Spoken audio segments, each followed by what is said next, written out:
So the topic for today is we have a system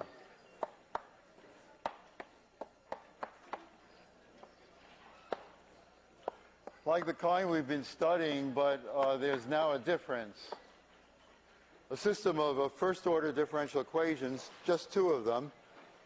It's an autonomous system, meaning, of course, that there's no t explicitly on the right-hand side. But what makes this different now? What makes this different now is that it's nonlinear.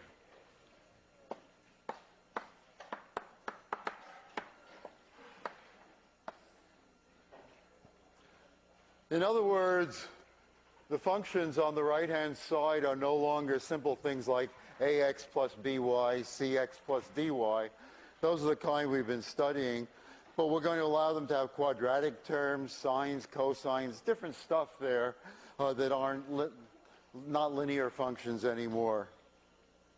And the problem is, you know if it's a linear system, you know how to get a sketch of its trajectories without using the computer, by using eigenlines. You were very good at that on the exam on Friday. Most of you could do that very well. But what do you do if you have a nonlinear system? So the problem is to sketch its trajectories.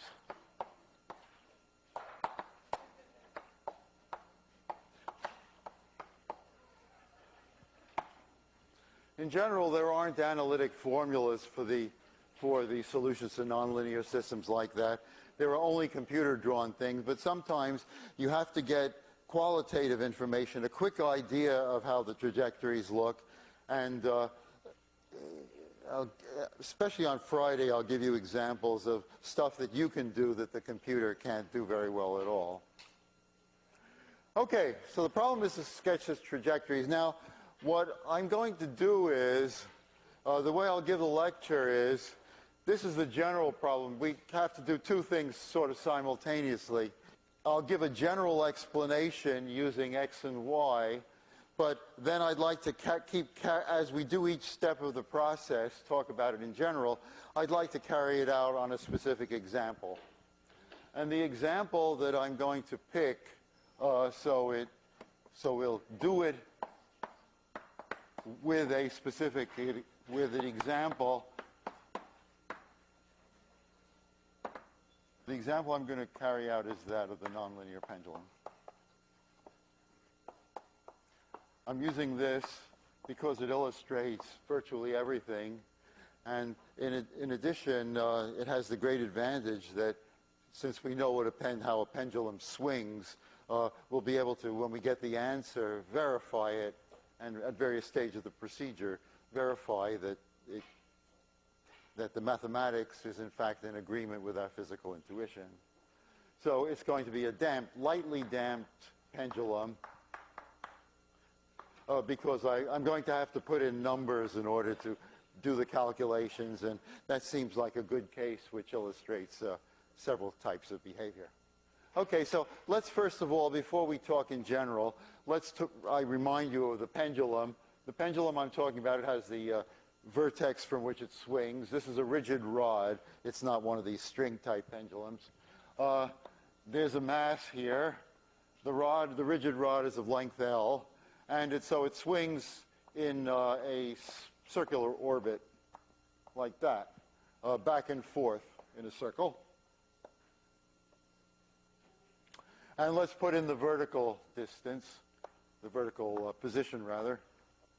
And now, as variables, of course, normally we use neutral variables like x and y, but here, x and y are not relevant variables for describing the way the mass moves. The obviously relevant variable is theta, this angle. Now, I'm taking it in the positive direction, so here, theta is 0. As it swings, theta becomes positive. Over here, when it's horizontal, theta has the value pi over 2, and then so on it goes. Values here correspond to negative values of theta. That's how it swings.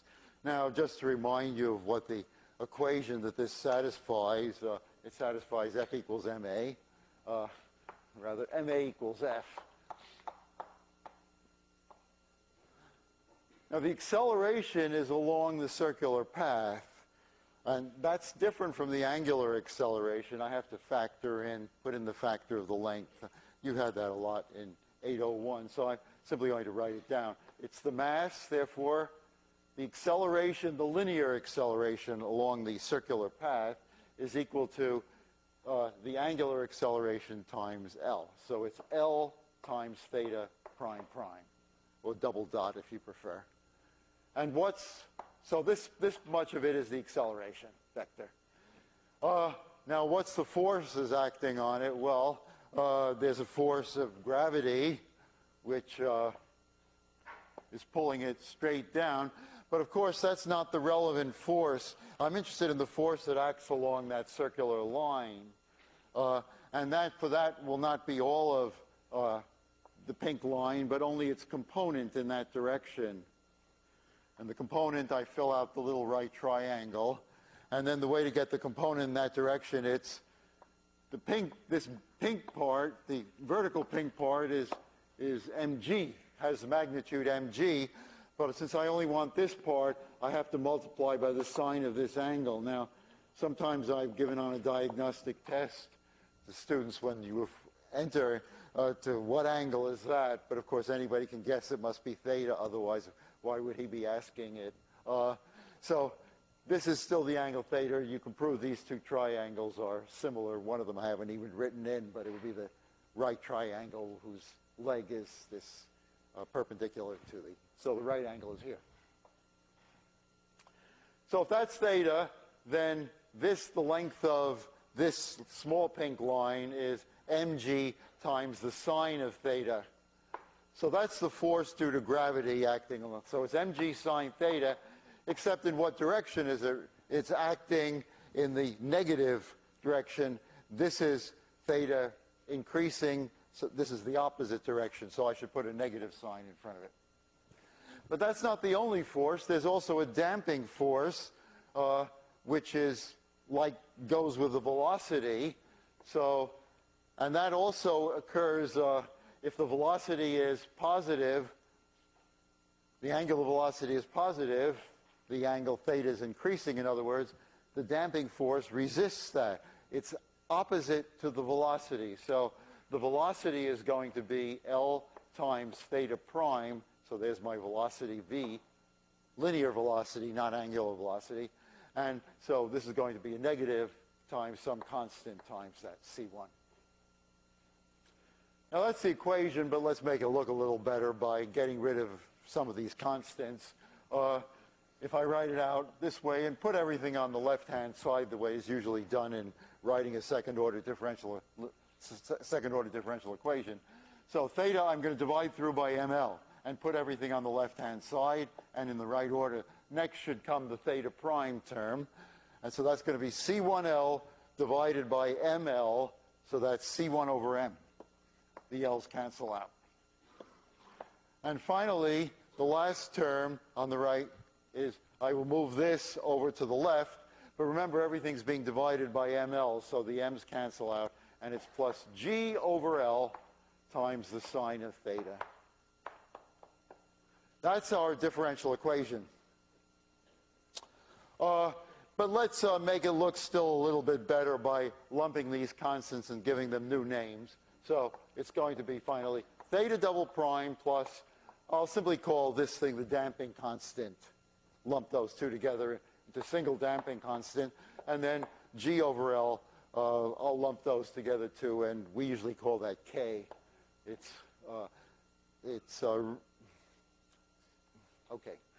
K sine theta. Okay, now, this is a second-order differential equation, but it's not linear. If this were a month and a half ago and I said, solve that, you would stare at me. But anyway, you couldn't solve that, and nobody can in some sense. It's a nonlinear equation. It doesn't have any exact solution. The only thing you can do is look for a solution in infinite series or something like that. Well, so what do you do? Well, you throw it on the computer. That's the easy answer, but what does the computer do? Well, the computer, the first thing it does, it turns it into a system, because even the computer is going to use numerical methods to solve it, but those methods handle the formulas it uses, Euler's or the modified or improved Euler or the Runge-Kutta method. They're always expressed not for single higher order equations, but instead they always assume that the equation has been converted to a first order system. So let's do that for the computer, even though it could do it, it will do it itself if nobody tells it not to. So theta prime is equal to, now I have to figure out what new variable to introduce. Normally we use x prime, we call that y. That really doesn't seem to be very suitable here. But what do the physicists call it? This is the angular velocity, and the standard designation for that is omega. 2 Greek letters. I told you this was going to be hard. Omega prime equals what? Well, omega prime equals, and now you do it in the standard way you convert the system. But remember, you have to put the theta first and then the... so it's minus k sine theta, the theta first, and then the omega term first. So minus c times omega. Minus c theta prime, but theta prime is in real life omega. And now we have our acceptable system. The only problem is I haven't put in any numbers yet. So the numbers I'm going to put in will make it lightly damped. So I'm going to give C, think of it here, this is the damping, and this is the stuff representing, well, if I want to make it lightly damped, all I'm saying is that C should be small compared with K, but it doesn't have to be very small. I'm going to take C equal 1 and K equal 2. That will make it lightly enough damped. So this is the lightly damped values which give light damping, under damping. It's going to, in other words, they're going to allow the pendulum to swing back and forth instead of stickily going, ending up there. So finally, therefore, the system that we're going to calculate with is theta prime equals omega, and omega prime equals negative 2 sine theta minus omega. And now what do we do with that? Okay, so there's our example. That's our system. It represents a pendulum swinging back and forth, damped way. And now let's go back to the general theory. And in general, if you have a nonlinear system, how do you go about analyzing it?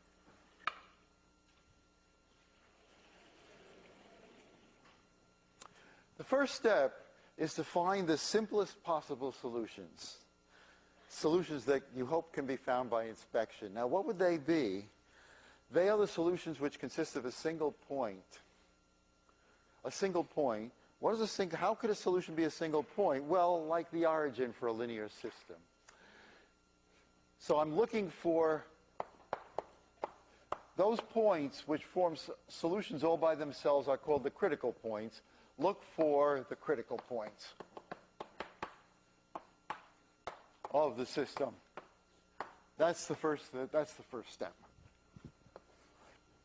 So the definition is a critical point, x0, y0. For that to be a critical point means that it makes the right-hand side 0. So the f is 0 there, and the g is 0 there. You see the significance of that? If you have such a point, let's say here, there's a point, a critical point. Okay, now, what's the velocity field at that point? Well, it's given by the vectors on the right-hand side, but both the components are 0. That means at this point, the velocity vector is 0. Well, that means if a solution starts there, you put the mouse there and tell it to move, where do you go? It's got no reason to go anywhere since the velocity vector is 0 there, so it sits. It sits there for all time, and indeed it solves the system, doesn't it? the right-hand side, it makes the right-hand side 0, and it makes the left-hand side 0 because x equals x0, y equals y0 for all time. If that's true for all time, it sits there, then the derivatives with respect to time are 0. So the left-hand sides are zeros, and the right-hand sides are zeros. Everybody's happy. Well, these are great points. How do I find them? Well, I'm looking for points which make these two functions 0. So I find them by solving. I solve simultaneously.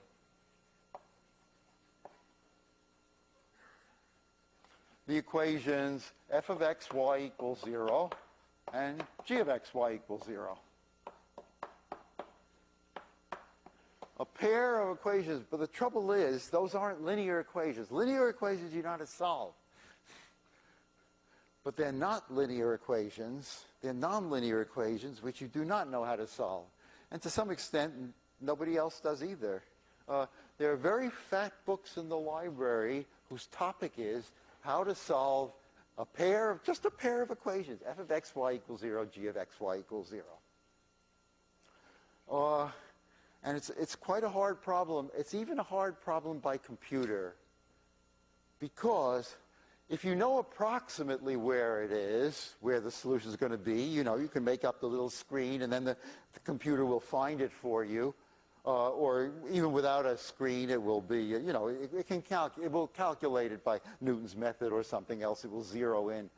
The problem is if you don't know in advance roughly where the critical point is that you're looking for, there are a lot of numbers. They go to infinity that way and infinity that way. In general, it's almost an impossible problem unless the only thing that makes it possible is that these problems always come from the real world and one has some physical feeling for, one hopes, for where the critical point is. But so I'm going to assume breezily and cheerily we can solve those. And I'm only going to give you examples where it is possible to solve them. But even there you have to watch out. There are certain trickinesses which will be talked about in the recitations tomorrow. Okay, so we found the critical point, so let's do it for our example. Let's find the critical points. What's the pair of equations we have to solve? We have to solve the equations omega equals 0 minus 2 sine theta minus omega equals 0. Now, it's not always this easy, but the solution is omega is 0. If omega is 0, then sine theta is 0. And sine theta is 0 at the integral multiples of pi. So the critical points are, at the critical points, omega is always 0, and theta is 0. It could be plus or minus pi, plus or minus 2 pi, and so on. In other words, there are an infinity of critical points. That seems a little discouraging. On the other hand, there are really only two. There are really physically only two because 0, omega equals 0 means the mass is not moving. The angular velocity is 0. So it's only the theta position which is changing. Now, what are the possible theta positions? Well, here's our nonlinear pendulum. Okay, here is the critical point. Theta equals 0, omega equals 0. Theta equals 0 means it's vertical. The rod is vertical. Omega equals 0 means that it's not moving despite the fact that it's moving. Theoretically, it's not moving. Okay. Now, what's the other one? Well, there's pi. Theta equals pi. Now, theta is now starting from 0 and increasing, I hope, through positive theta. And when it gets to pi, it's sticking straight up in the air. And so the claim is that another critical point is theta equals pi and omega equals 0. In other words, if it gets to this position, it starts out in this position, it stays there for all time. As you see. Now, but my point is that what about 2 pi? What about negative pi? That's the same as pi. 2 pi is the same as 0. So physically, there are really only two critical points, this one and that one. And they obviously have something very different about them. This critical point is stable. If I start near there, I approach that critical point in infinite time. This one, if I start near there, I do not stay near there. I always leave it. I always leave it. So, of the two critical points, this one is physically, it's clear that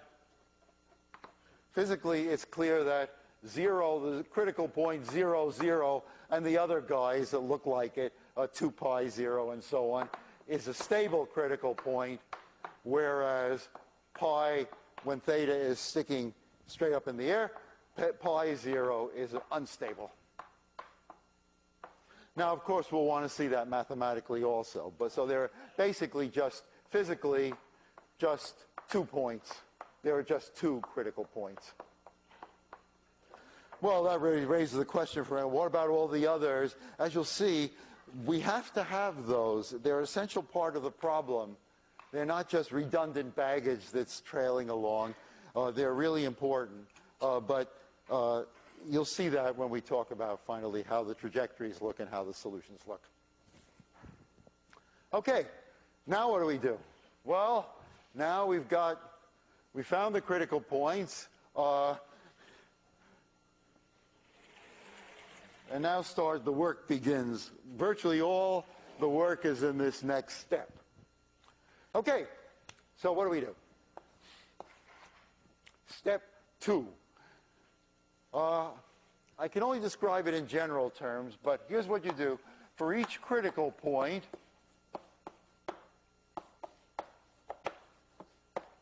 x0, y0, it's a procedure which has to be done at each one. You linearize the system near that point. In other words, you find a linear system, the good kind, the kind you know about, which is a good approximation to the nonlinear system at that critical point. Plot the trajectories of this linearized system, and you do that near the critical point.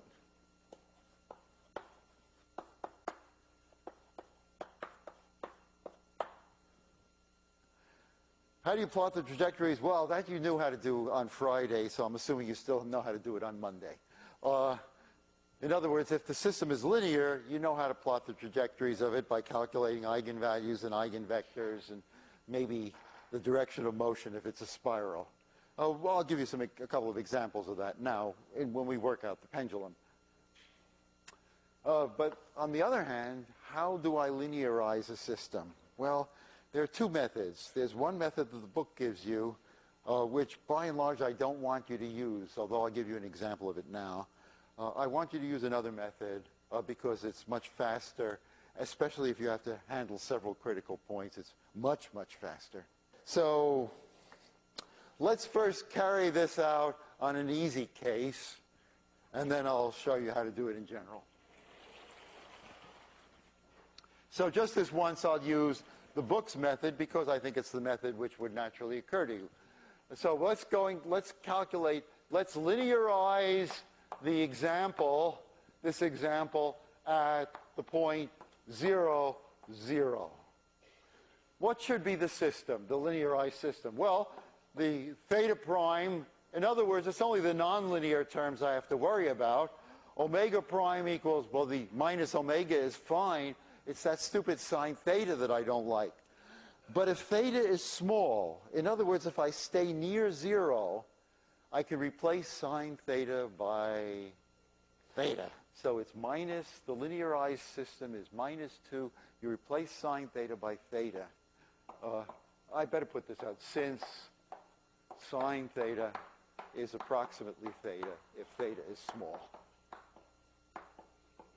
if theta is near 0. It's the first term of its Taylor series you can think of. Or it's just its linear the linear approximation starts out sine theta equals theta. That's it. That's it. Or you draw a picture. Sine theta. I don't know. A million ways to do it. Okay, so we got it. We got it. So now what do I do? Okay, we'll plot that. So the matrix, let's do our little routine, in other words. So I'm writing right to left because, for no reason. So the matrix is, so now I'm just going to make marks on a board the way you did on your exam. So it's 0, 1. You know, I don't know what I'm doing, but you know. So -2, 1, -1. And then I write down the eigen, whatchamacallem, lambda squared plus lambda, the trace minus the trace. The determinant is 2. Minus 2, so it's +2 equals 0. And then, since it doesn't occur to me how to factor this, I'll use the quadratic formula. It's -1 plus or minus the square root of, what is this? B squared minus 4AC is -7. Complex. That means it's going to be a spiral. I'm going to get a spiral. Will it be a source or a sink? Since it's complex roots. Complex roots. Complex eigenvalues give a spiral. And a source or a sink, I tell that from the sign of the real part.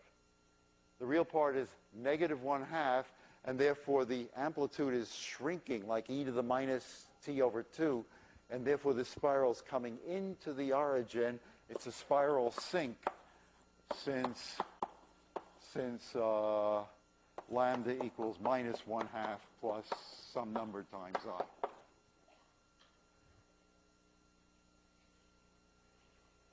Spiral sink. And the only other thing to determine is its direction of motion, which will be what? I determine its direction of motion by putting in a single vector from the velocity field. So here it is. The vector we put in is the vector at 1, 0 will be the same as the first column of the matrix. So that's 0, -2.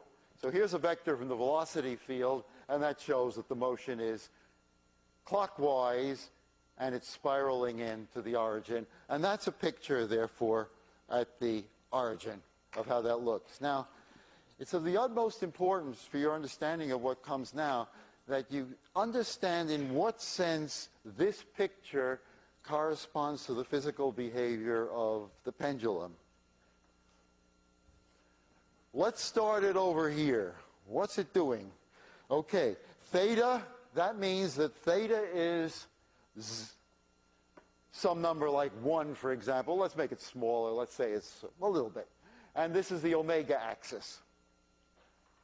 Okay, if it starts over here, that means the velocity, the angular velocity is 0, and theta is a small positive number.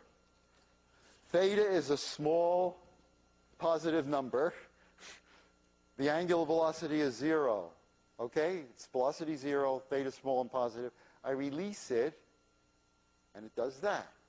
What does this have to do with this spiral? Well, the spiral is exactly a mathematical picture of this motion. What happens? Theta starts to decrease, and the angular velocity increases, but in the negative direction. This is negative angular velocity, right? Positive theta. Theta is decreasing. The angular velocity gets bigger and bigger, and it's biggest, most negative, when theta is 0. Has reached the vertical position. That's when the angular velocity is biggest. It continues then. Theta gets negative, but the angular velocity then decreases to 0. So now the angular velocity is 0, and theta is at its most negative, and then it reverses. Angular velocity gets positive as theta increases again, and so on. These represent the successive swings back and forth. Notice the fact that it's damped is reflected in the fact that it doesn't each successive swing, the biggest the theta gets is a little less than it was before. In other words, this point isn't quite as far out as that one, and this one isn't as far out as that one. In other words, it's spiraling in.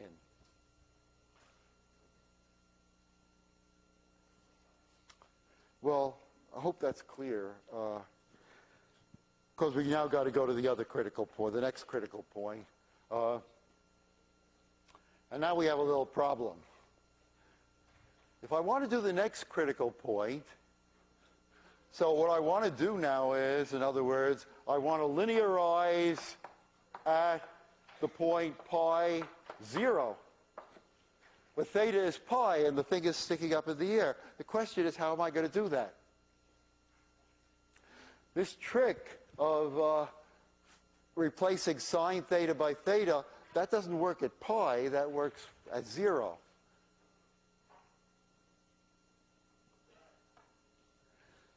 Okay, so now we have to go to the next step of the method.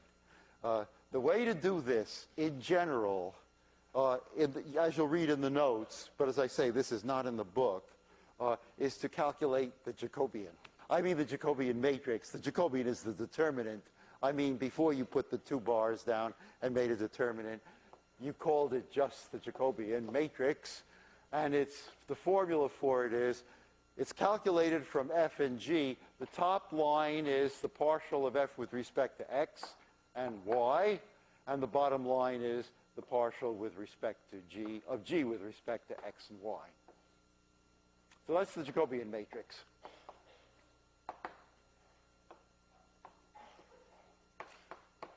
Now, that matrix, I hope I get a chance at the end of the period to explain to you why this, but I'm most anxious right now to at least get you familiar with the algorithm, how to do it. The notes describe the why of it if we don't get a chance to get to it, but I hope we will. Okay, what do? The Jacobian matrix, you calculate it at the point x0, y0. I'll indicate that by putting a subscript 0 on it. This means without the subscript 0, it's the Jacobian matrix calculated out of those 4 partial derivatives. When I put a subscript 0, I mean I evaluated it at the critical point by plugging in. Each entry is a function of x and y. You plug in for x0, x equals x0, y equals y0, and you get a numerical matrix. That's the matrix which is the matrix of the linearized system. This is the matrix of the linearized system.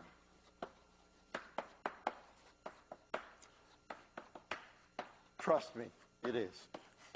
Now, since I don't expect you to trust me, let's calculate it. Here we got the matrix another way by this procedure of saying sine theta is theta. What would we have gotten if we had done it instead by the linearized system? So let's do it that way. So let's do it via the Jacobian.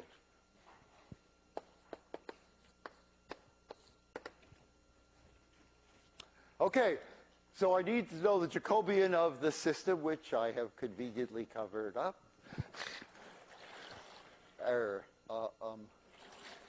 Okay, there's the system, okay? So the Jacobian matrix is what? It is the top line. I take the partial derivative of omega first with respect to theta and then with respect to omega. I then take the second line on the right-hand side. I take its partial with respect to theta first. That is -2 cosine theta. And thinking ahead, I erase the 1. Move it over a little bit. And what's the partial of that thing with respect to omega? It is -1. Everyone see how I calculated that Jacobian matrix? And now I want to evaluate it. Let's do our old case first. At 0, 0, what would this have amounted to? This would have been given me 0, 1. The cosine of theta at 0 is 1, so this is -2, -1. Ta-da! Ta-da! Okay, I'm screwed. Okay, that is the same as that. Now you see it, now you don't. Okay? So we got our old answer back. Okay, that should give us enough confidence to use it in the new case where I don't have an old answer to compare it with. So what is it going to be at pi 0? What is it going to be at pi 0? The answer is J0 is now going to be, well, everything's the same, 0, 1, negative 1. And here, cosine of pi is negative 1. So negative 2 times negative 1 is 2. Everything's the same except there's a 2 there now instead of negative 2. Okay, lambda squared plus lambda. The determinant is now negative 2. And this factors into lambda plus 2 times lambda minus 1.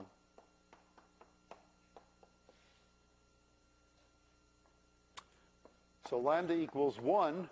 The corresponding eigenvector is, so it's, I subtract 1 here, so it's, the equation is minus a1 plus a2 is 0. So the solution is 1 e to the t. And for the other one, it's lambda is equal to negative 2. This is the sort of stuff you can do, so I'll doing it fast. The lambda is negative 2, so that's 0 minus negative 2. That's 2. So the equation is 2a1 plus a2 equals 0. And the solution is now, I give a1 the value 1. a2 will be negative 2. And that's times e to the minus 2t.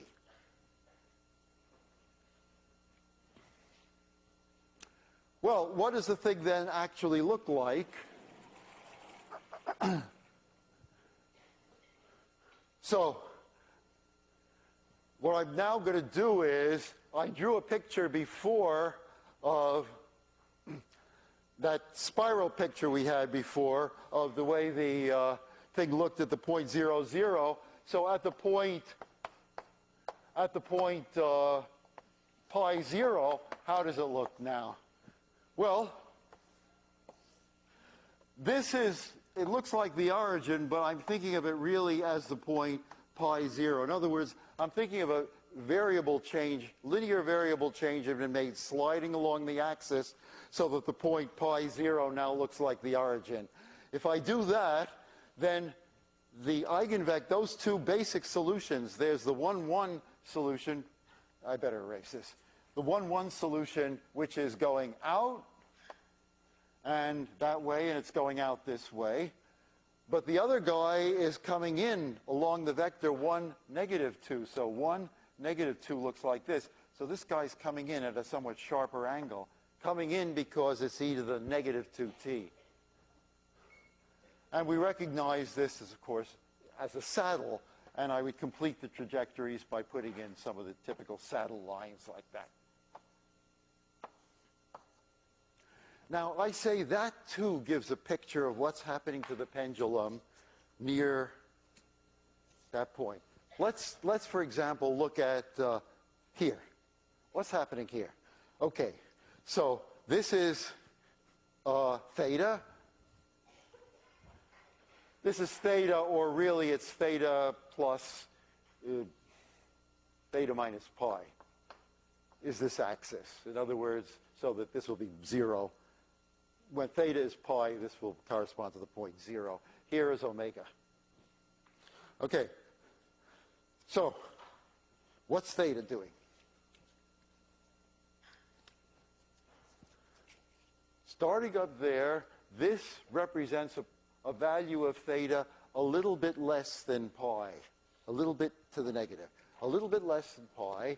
So, here's... yeah. So here's pi. So a little bit less than pi is over here. Okay? A little bit less than pi. A little bit less. And omega is 0.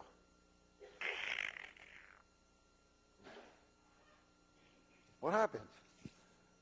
Theta started decreasing and ever more rapidly, so that though omega was 0 here, now omega gets is negative and gets much more negative. In other words, both theta decreases from that point and omega decreases also.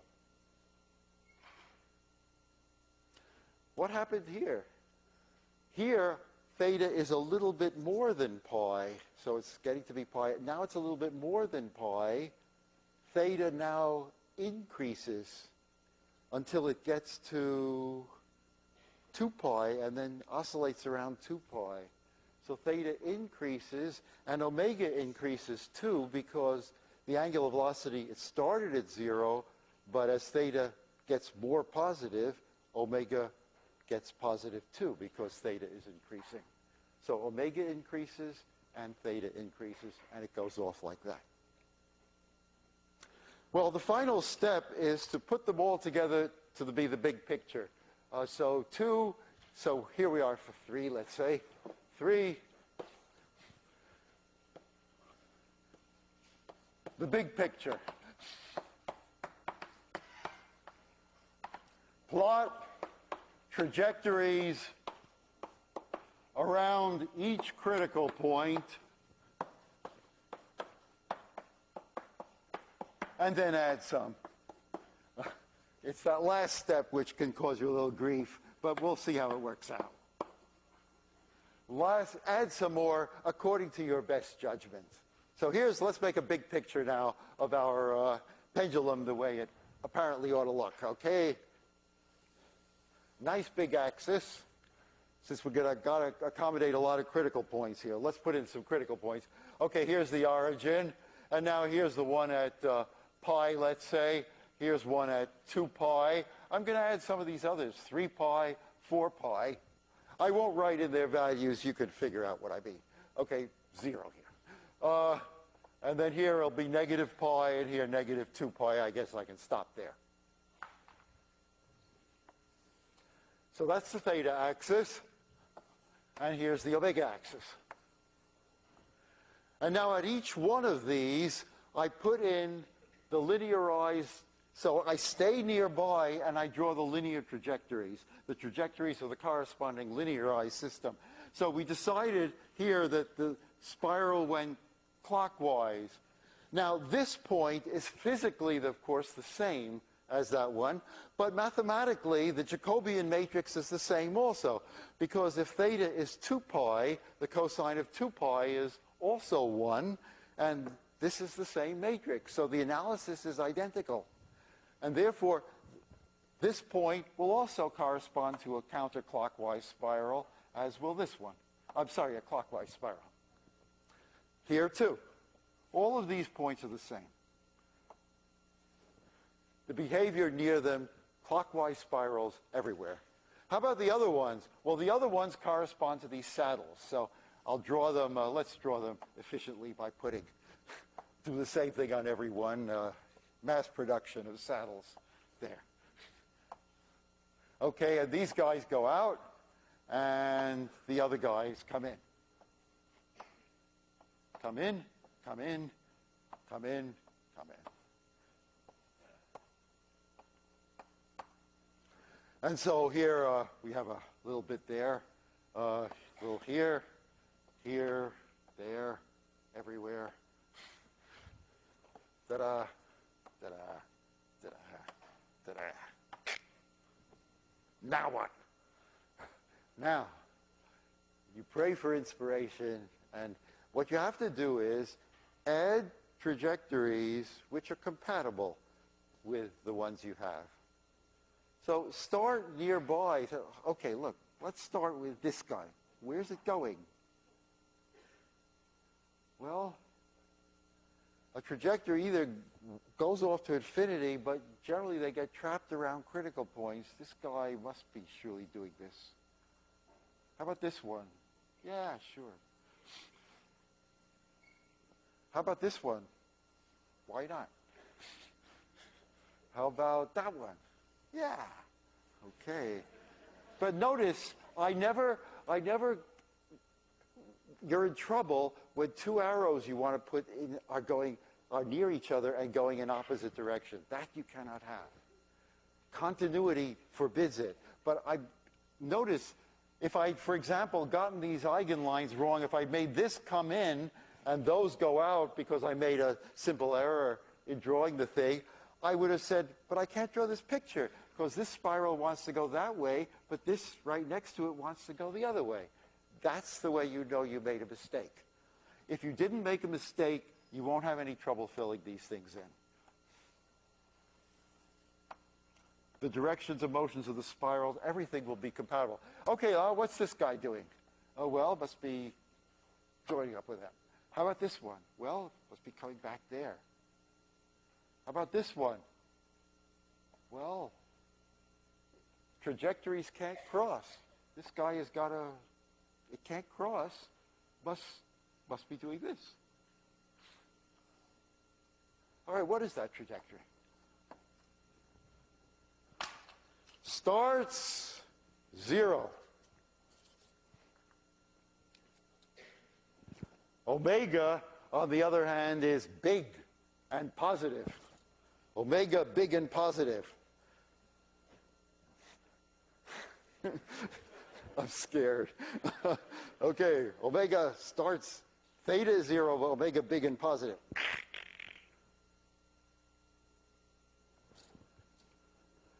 It went around, slowed up, but continued beyond pi, and in fact went too far. It continued to go here, and then it finally wound around that one.